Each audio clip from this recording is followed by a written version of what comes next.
Hello and welcome to Mr. Alvarez's virtual chemistry classroom. Today we'll be learning about kinetics.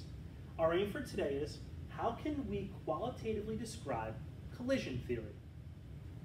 But first we must talk about reaction rate. Reaction rate is the change in concentration of a reactant or product per unit of time, usually expressed as moles per liters times second. So if a reaction has a greater reaction rate, that means more reactants are becoming products faster. A slower reaction rate means less reactants are becoming products over a given amount of time. Collision theory states that atoms, ions, and molecules must collide with proper speed and orientation in order to react.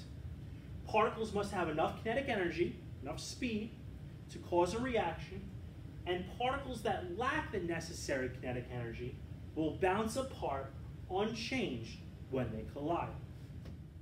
Here I have two rusty iron balls. The ball on the left is uncovered, you can see the rust, where the ball on the right is covered with a sheet of aluminum foil. Remember, in order for a chemical reaction to take place, you need an effective collision. That's a collision that has both proper speed and orientation. Pretend that these are two atoms. If they collide with not enough speed, they're going to bounce off and nothing is going to happen. Also, if they are traveling with a lot of speed, but not colliding with proper orientation, not colliding head-on, also nothing is going to happen. However, if the two particles collide with both proper speed and orientation, a chemical reaction takes place. So, in summary, if the reactants are moving too slowly, when they hit, they bounce off, no reaction takes place. If the reactants are not facing the right way, if they don't have the proper angle or the proper orientation, when they hit, they also bounce off unchanged, no reaction takes place. In order for a chemical reaction to take place, they need enough energy, enough speed, and they must hit at the right angle. They must have the proper orientation. If you have both proper speed and orientation, a chemical reaction will take place. In an effective collision, oxygen and hydrogen molecules collide with proper speed and orientation to produce water. In an ineffective collision, the oxygen and hydrogen molecules collide, but they bounce apart unchanged because they did not have both proper speed and orientation. And in order for a chemical reaction to take place, the particles must have enough activation energy. If enough energy is applied to a molecule, the bonds holding the molecule together can break apart. Substances, when supplied with sufficient energy, decompose, break apart to simpler substances to reorganize themselves into new substances. What is activation energy? Activation is the minimum energy that colliding particles must have in order to react. Here we have two different types of chemical reactions. Starting on the left, you have the energy of the reactants, you have this hill, and then you have the energy of the products. This hill is known as the activation energy. I want you to think about pushing a car up a hill. If you start here on the reactant side and you push the car halfway up the hill and let it go, it's going to roll back down to its initial starting position. Nothing has changed. In order to get that car to the other side of the hill, you have to push it all the way up the hill. You have to push it with enough energy to get to the very top. You have to give it a little nudge to get over, and then it'll quickly come down to the other end of the hill, the bottom of the hill. The same thing happens in a chemical reaction. In order for a chemical reaction to take place, you must give the reactants enough energy to get to the top of the peak, the top of the hill, the activated complex. You must give the reactants enough activation energy to get to the top of the peak. What does that mean? Well, the molecules have enough energy that they break apart. That's at the top of the peak. And then they're going to want to come back together in a more stable form. So they quickly come down to products.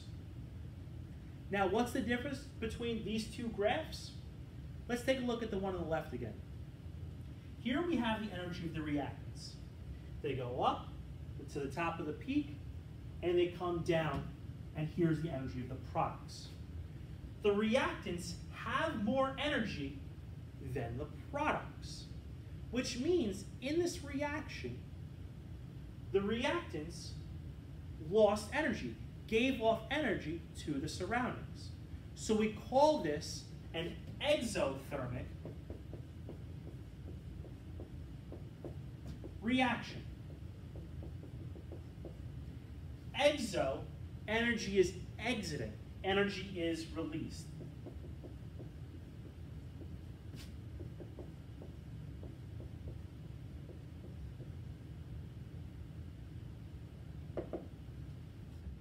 The graph on the right is a little bit different. While we still have the reactants that must gain enough activation energy to climb to the top of the peak, known as the activated complex, then they come back down to form products, there is a difference. Notice the products have more energy than the reactants. So during this reaction, the reactants absorb energy. They take in energy from the surroundings. This is known as an endothermic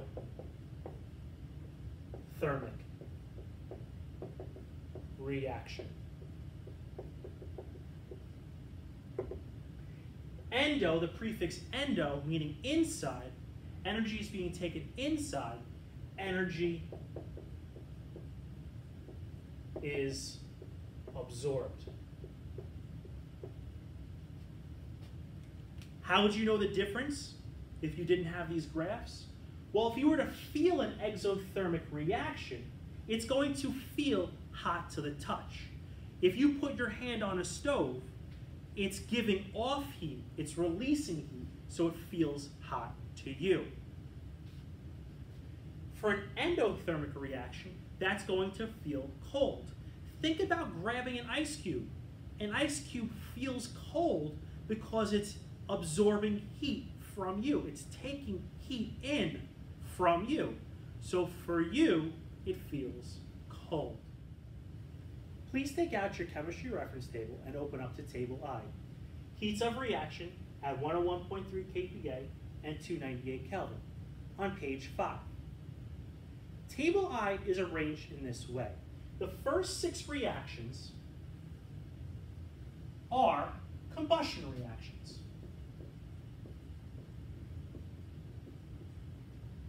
You have a hydrocarbon plus oxygen gives off CO2 and H2O. The next 12 reactions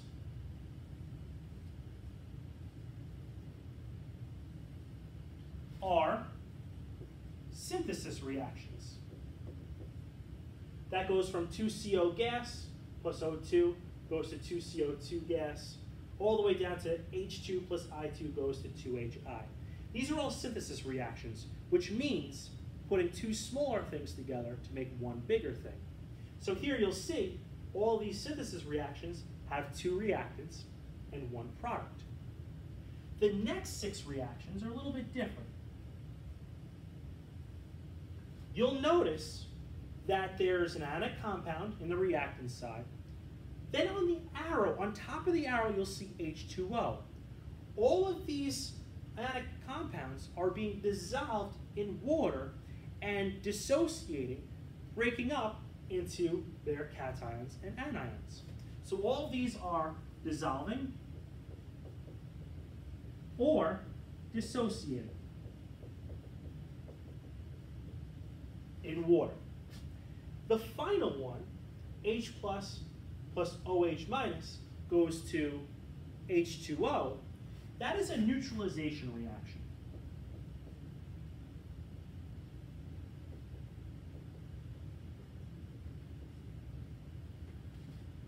When you add an acid to a base, they neutralize each other. They get closer to a pH of 7. That's what's happening down here. We'll learn more about that in the next unit. However, the most important thing about table I is this little asterisk down here at the bottom, which corresponds up here. The asterisk reads, a delta H change in heat values are based on molar quantities represented in the equations. Okay, the important part is here. A minus sign indicates an exothermic reaction. So when you look at the delta H values, if there's a negative sign, it's an exothermic reaction. Most of these reactions are exothermic. There are some endothermic reactions. An endothermic reaction would be represented by a positive sign.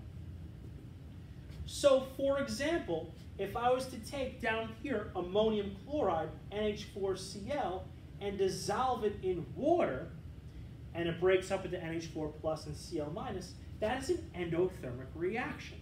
That is going to feel cold to me because it's taking in heat. That's the reaction used in ice packs. Let's take a look at this worksheet. For problem number 1, we are going to rewrite the equations with the heat of reaction on the correct side of the equation. Now this reaction, CH4 gas plus 2O2 gas goes to CO2 gas plus H2O liquid. That is the very first reaction on table I. So what we're going to do is we're going to rewrite it, putting the heat, the kilojoules, on the right side. When you look at table I, you see that the heat of reaction for this first problem is negative 890.4 kilojoules. Since it's a negative sign, that means this reaction is exothermic and the reaction is losing heat. So when we rewrite the reaction, we are going to put the heat on the right side. It is being lost. It is coming out on the product side. So remember that number, 890.4. When we rewrite this, CH4 gas plus 2O2 gas yields goes to CO2 gas plus 2H2O liquid plus 890.4 kilojoules. When the heat is on the right side of the arrow, when it's in the product side, I know that it is an exothermic reaction. However, on the next one, N2 plus O2 goes to 2NO gas. That is a little bit farther down table I. That is right here. So we see that this reaction, N2 gas plus O2 gas, goes to 2NO gas. That is a positive 182.6, which means this is an endothermic reaction. So when we rewrite our equation, we must put the heat on the left side, on the reactant side.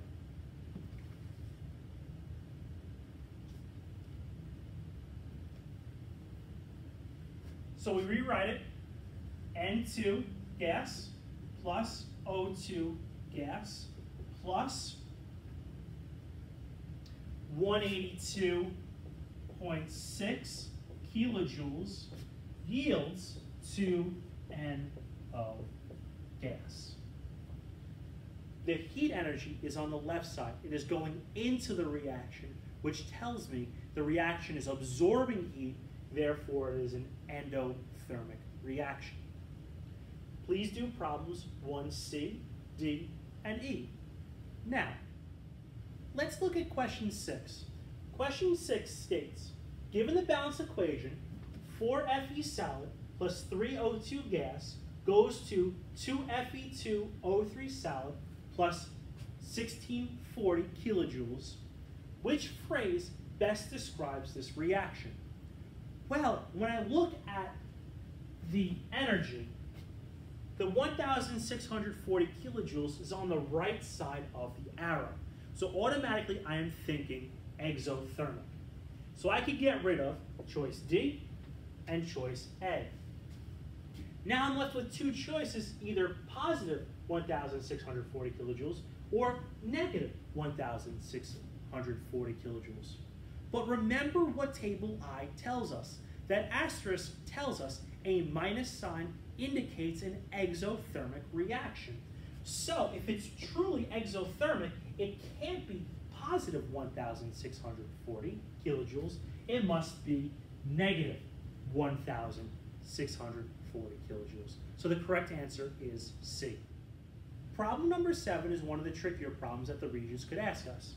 Problem number 7 states, given the reaction, 2H2 gas plus O2 gas yields 2H2O liquid plus 571.6 kilojoules. What is the approximate delta H value for the formation of 1 mole of H2O liquid? This equation gives us the delta H for 2 moles of H2O liquid created. For this problem, I only want to know the delta H for 1 mole of H2O created. So what I must do is divide the number of kilojoules by 2. Here I'm making 2, but I only want to make 1, so I must cut the energy in half. When I do that, I get 285.8 kilojoules. So now I know the correct answer cannot be C or D because it has to be 285.8. I just cut it in half. Finally, is it positive or negative? Well, once again, since the energy is on the right side of the arrow, the right side of the reaction, it's a product, it's on the product side, that means this value must be negative. So my correct answer is choice A, negative 285.8 kilojoules. Similarly, question number 9 states, based on reference table I, when 2.00 moles of NaOH solid dissolves in water, then it gives us some choices. Well, let's first take a look at table I and NaOH dissolving in water. Remember, the dissolving in water is towards the bottom of table I, and here, NaOH, 1 mole of NaOH dissolving in water will give off 44.51 kilojoules. Remember, that's for 1 mole of NaOH. But question number 9 is asking us for 2 moles of NaOH. So what we must do is we must double this number. So negative 44.51, if we double that, that's going to give us negative 89.02 kilojoules. So that gives us either B or C. We can get rid of choice A or D. Now let's read them both. B says 89 kilojoules of energy is absorbed and the temperature of the water decreases. And C says 89 kilojoules of energy is released and the temperature of the water increases. Remember, this minus sign states that is an exothermic reaction. So energy will be released in the exothermic reaction, and therefore the temperature of the water will increase. The answer is choice C. Thank you for joining Mr. Alvarez's virtual chemistry classroom. Today we learned about kinetics, collision theory, endothermic versus exothermic chemical reactions, and how to read table I of the chemistry reference table. I hope you learned something today. Please join us again soon. Have a good day.